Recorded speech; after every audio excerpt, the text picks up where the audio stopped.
बागवान भाइयों बहनों नमस्कार। स्वागत है आपका हमारे YouTube चैनल पर।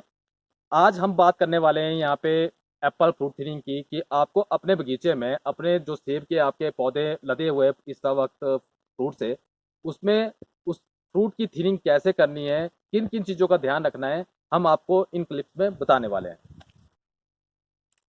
बागवान भाइयों और बहनों,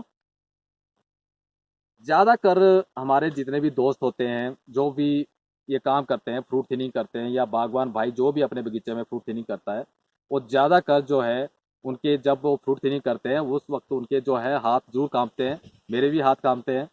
कोई भी नहीं चाहता है कि अपने बगीचे में जो आपके फ्रूट लगे हैं, जो फ्रूट सेटिंग हुई है, उन फ्रूट्स को वहाँ से निकाला जाए, उनको वहाँ से रिमूव किया जाए। मगर बागवान भाइयों और बहनों, ये बिल्कुल सच्चाई है कि आपको जो है फ्रूट थिनिंग करनी ही होगी और आपने किसी भी तरह के कोई नर्वस नहीं होना है। आपको एक कूल माइंड के साथ अपने बगीचे में जाकर बिल्कुल प्रॉपर तरीके से जो मैं आपको यहाँ पे दिखाने की कोशिश भी कर रहा हूँ, और आप इसको अपने बगीचे में ज़रूर इस एक्सरसाइज को करिए और आपको एक बेहतर क्वालिटी का सेब ज़रूर प्राप्त होगा। फ्रूट थिनिंग जो है एक ऐसा प्रोसेस है जिसमें हम अपने बगीचे में लगे हुए जो फल होते हैं उनकी जो संख्या होती है उसको हम कम करते हैं। यानी अगर आपके पौधे पे, जैसे मेरे सामने ये पौधा इस वक्त पूरा लदा हुआ है फ्रूट से, और इसके ऊपर अगर मैं काउंटिंग भी करना चाहूँ तो लगभग 500 फ्रूट से कम फ्रूट इसमें इस वक्त मुझे नज़र नहीं आ रहे हैं। इसमें जितने भी बिमे बने हैं उसमें छः से कम कोई भी फ्रूट नहीं है। हालांकि हम यहाँ पे थिनिंग करने में लेट हो चुके हैं, मगर जो थिनिंग करने का जो सही समय जो होता है वो आप जो आपकी फ्लावर डेवलपमेंट की जो लास्ट स्टेज होती है, पेटल फॉल जो होती है, आपकी लास्ट डेज होते हैं जो विद इन उसके 5 और 10 डेज के अंदर आपको जितना फास्ट हो सके आपको फ्रूट थिनिंग का जो फर्स्ट राउंड है वो कंप्लीट कर लेना चाहिए। तो आपको कभी भी थिनिंग जो है अपने बगीचे में जब भी आप थिनिंग करने के लिए जाएं तो आप एक बारी में ही पूरे बगीचे में जाकर किसी भी पौधे को बिल्कुल क्लीन ना करें।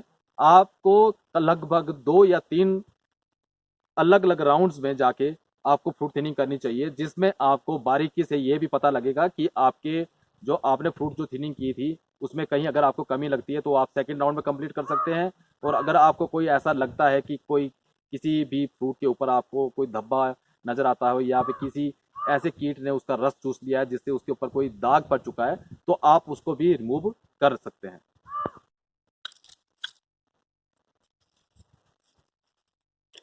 अगर आपको लगता है कि कहीं भी आपके जैसे ये लाइन बन रही है यहाँ पे कोई किसी भी तरह का कोई अगर आपको यहाँ पर रस्टिंग जैसी नज़र अगर आती है अपने फ्रूट के ऊपर, तो आप उस फ्रूट को भी यहाँ से रिमूव कर दें।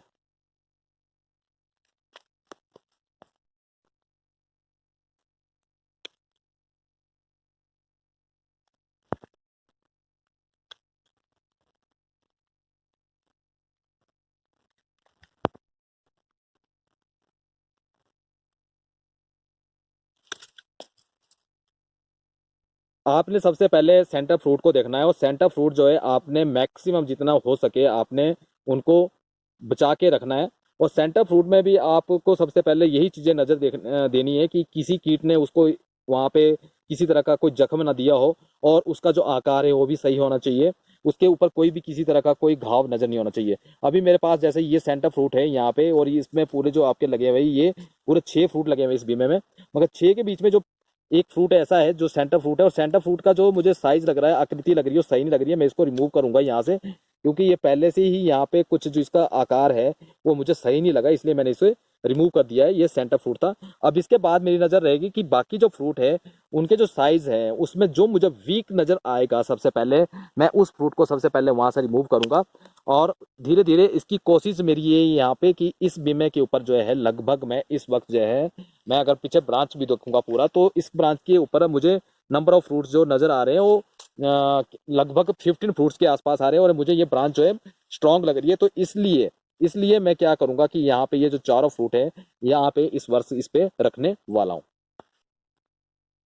दोस्तों, फ्रूट थिनिंग करना बहुत ही जरूरी है। आप इस बात को ऐसे भी समझ सकते हैं, जैसे यहाँ पे इस बीमे पे 6 फ्रूट हैं, जो एनर्जी इन 6 फ्रूट्स को बराबर बराबर मिल रही है या कम ज़्यादा मिल रही है, वो जो एनर्जी है हमने 2 या 3 फ्रूट्स में डाइवर्ट करनी है। यानी अगर मैं एक फ्रूट को यहाँ से रिमूव करता हूँ तो ये जो एनर्जी इसकी थी, जो इसको मिल रही थी, वो अब यहाँ पे 5 फ्रूट को मिलने वाली है। और जैसे जैसे मैं रिमूव करूंगा, अब ये 4 पे कन्वर्ट हो जाएगी और ये 3 पे कन्वर्ट हो जाएगी। तो मेरा यहाँ पे जो टारगेट है वो लगभग अभी एक अच्छे आकार के, एक इक्वल साइज के, और मुझे इनका जो बीमा लग रहा है वो भी मजबूत लग रहा है। इसलिए मैं यहाँ पे अभी 3 फ्रूट रखूंगा। और हो सकता है कि आने वाले समय में जो है, अगर मुझे वजन लगता है कि ये जो आपका जो ब्रांच है, ये टैना जो है, इसके जो अगर मुझे लगेगा कि इसके ऊपर ज़्यादा बर्डन पड़ रहा है, तो मैं उस वक्त भी लास्ट एक थिनिंग कर सकता हूँ, 1-2 फ्रूट वहाँ से रिमूव कर सकता हूँ।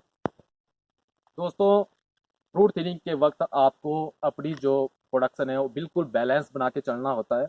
आपको ये भी देखना है कि इस वर्ष आपकी प्रोडक्शन इम्पैक्ट ना करे, और जो नेक्स्ट ईयर का जो आपकी प्रोडक्शन है उस पर भी कोई किसी तरह का कोई फर्क ना पड़े। दोस्तों, पौधा जब फ्रूट से लदा होता है उस वक्त उसे काफ़ी चीज़ों की आवश्यकता होती है। पानी की भी ज़रूरत पड़ती है, खाद की भी ज़रूरत पड़ती है, न्यूट्रिएंट्स की भी आवश्यकता होती है, भोजन की भी आवश्यकता होती है। इसलिए आपको पौधे को जितना जल्दी हो सके फ्रूट थिनिंग आपको कंप्लीट कर लेनी चाहिए, ताकि जो आपका पौधा है वो ज़्यादा स्ट्रेस में ना जाए। बागवान भाइयों, आप इस वीडियो को अपने फ्रेंड्स के साथ, अपने रिलेटिव्स के साथ ज़रूर शेयर करें। और अगर आपको ये वीडियो पसंद आए तो आप लाइक वाला बटन ज़रूर प्रेस करें, और अपने जो कमेंट्स हैं वो ज़रूर कमेंट बॉक्स में लिखें। धन्यवाद।